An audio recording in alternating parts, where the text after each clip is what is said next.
Sa video na ito ay pag-uusapan po natin ang kasalukuyang sitwasyon ni Stellar or mas kilala bilang XLM.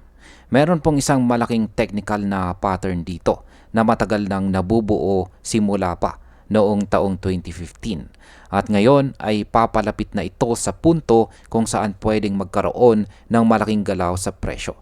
Kaya sa video na ito ay pag-uusapan po natin ang mga technical na datos, ano ang maaring mangyari kay XLM at paano po ito makakaapekto sa market. At ayan, bago po tayo magpatuloy, ay pakibasa na lamang po muna ang disclaimer dito po sa ibaba ng ating screen. Yan, si XLM po dito ay matagal nang gumagalaw sa loob ng isang pattern na tinatawag pong ascending triangle. Meron pong pinost dito ang isang analyst na siyang source po ng analysis na ito or mismong ang chart na nakikita natin dito. Kaya buksan po natin ang kanyang actual na post. Siya po si Barry Chart Monkey. Ayan. At sabi niya rito, neutral XLM by trading shot. Ayan, stellar or XLM about to rise parabolically. Since July 14 high weekly, it has been consolidating in a bull flag formation supported by 1 week moving average 50, ascending triangle in 8 years pattern. Ayan, ano nga bang ibig niyang sabihin? Ayan, palaki natin yung kanyang chart para mas malinaw po nating nakikita bago po natin ito ipaliwanag. Ayan, ang ibig pong sabihin nito, ayan, ang ascending triangle pattern na yan. Yan po yung binubuo ng dalawang manipis na kulay itim, yan, at mahabang linya. Yan, mahabang linya. At ito ay ascending triangle kasi medyo pataas yung kanyang direksyon. Ngayon, ang ibig pong sabihin nito ay unti-unting tumataas po ang kanyang mga low habang nananatiling pareho ang resistance level na sinusubukan po niyang basagin. Ang pattern na ito ay nagsimula pa noong taong 2015, kaya masasabi po natin na ito ay isang napakahabang formation. Karaniwan kapag umabot po sa dulo or apex ng triangle ay nagkakaroon ng breakout kung saan pwedeng sumabog pataas ang presyo. Sa market impact, kapag nagpatuloy po ang ganitong galaw, marami pong traders ang pwedeng mag-position ng maaga dahil inaasahan po ang breakout.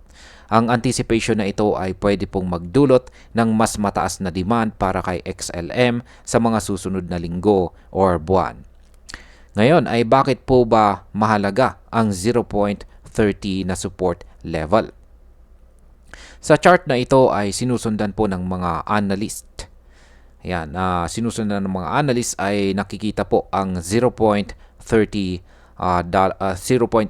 na support kung saan ay nagsisilbing matibay na sahig para kay XLM.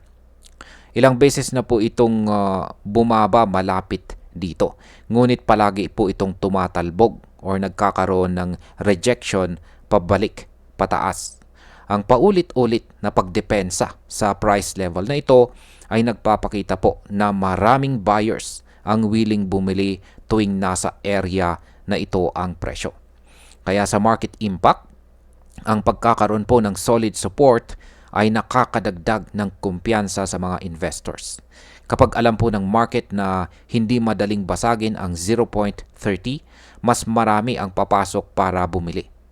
Ito ay pwedeng magbunsod ng mas malakas na momentum pataas. Ngayon ay ano naman ang ibig sabihin ng 200-week moving average support? Ayan. Dito sa chart, yung 200-week moving average na support na yan ay yan po yung kulay orange na linya. Yan. Sa loob ng mahabang panahon ay nagsilbing gabay ito para sa presyo. Ang katotohanan na nasa ibabaw pa rin ng moving average itong si XLM ay isang palatandaan na nananatiling malakas po ang long-term bullish trend. Sa market impact, para po sa mga institutional investors at long-term traders, ang 200-week moving average ay isa po sa pinagkakatiwalaang indicator. dahil nananatili po ito sa ibabaw ng linya na ito, itong si XLM, posible pong dumami ang malalaking pondo na maglalagay ng investment. Ito po ay pwedeng mag-boost ng liquidity at magbigay ng dagdag na upward pressure sa presyo. Yan, dito naman po tayo sa RSI at ang kanyang trading volume. Bukod po sa mga chart pattern, ay may dalawang technical indicators na sumusuporta po sa posibilidad ng rally. Una ay ang RSI or Relative Strength Index na nasa healthy zone at hindi po siya overbought. Pangalawa ay ang trading volume na nananatiling matatag. Ibig sabihin po niyan ay marami pa ring active participants sa market. Kaya sa market impact, kapag ang RSI ay nasa tamang balanse at mataas po ang volume, mas mataas ang tsansa ng malakas na breakout. Ibig sabihin ay handa po ang market na tanggapin ang mas malaking galaw ng presyo. Sa puntong ito, marami pong bulls ang nagiging agresibo dahil nakikita nilang maganda ang risk-reward setup. Ngayon ay posible ba talaga ang rally papunta sa presyong $1.50 o mas mataas pa? Batay po sa analysis, kapag nagkaroon po ng breakout si XLM mula sa apex ng triangle na ito, malaki po ang tsansa na lumipad ito papuntang $1.50. Posible pa itong umakyat ng mas mataas, depende po sa magiging kondisyon ng market. Ang target na ito ay halos 5 beses ang presyo kumpara sa kanyang kasalukuyang support level na 0.30. Ang market impact po nito ay ang ganitong posibilidad ay siguradong makakahatak ng maraming bagong mga investors. Kapag nakita po ng publiko na kayang umangat ng malaki itong si XLM, posibleng magkaroon po ng FOMO or fear of missing out. Ito ay karaniwang nagtutulak ng mabilis at malakas na pagtaas ng presyo sa maikling panahon lamang. Ngayon ay may posibilidad ba ng consolidation bago ang rally? Bagamat maganda po ang sinyales, hindi ito nangangahulugan na bigla agad na sasabog ang presyo. Ayon po sa mga analyst, pwede pong magkaroon muna ng consolidation or sideways movement bago ang tunay na breakout.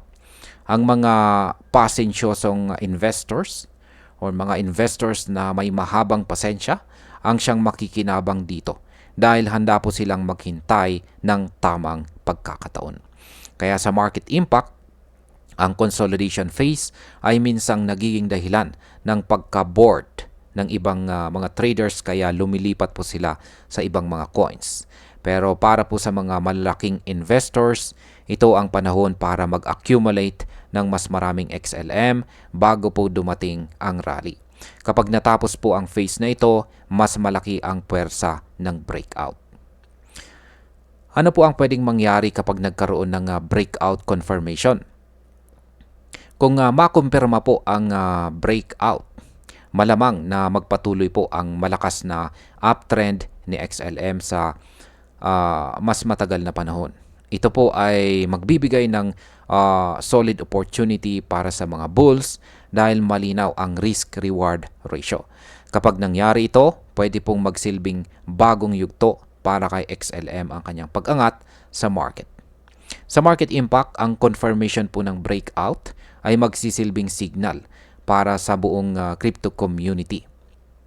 Hindi lamang po mga retail traders, kundi pati mga malalaking institution ay mas posibleng pumasok. Ang ganito pong scenario ay pwedeng magbigay ng matinding demand at magtulak sa presyo ng mas mataas pa sa inaasahan.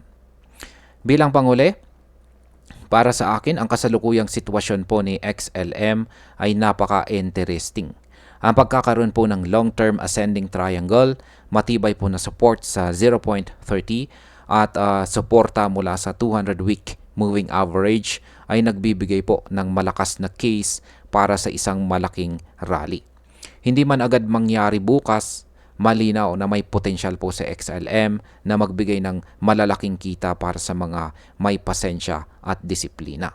Kung makumpirma po ang breakout, posible itong maging isa sa mga pinakamalalakas na galaw ng crypto sa darating na taon. At ayun, hanggang dito na lamang po tayo sa video na ito mga ka-crypto. Marami pong salamat sa panonood. Ingat po tayo lagi at God bless po sa ating lahat.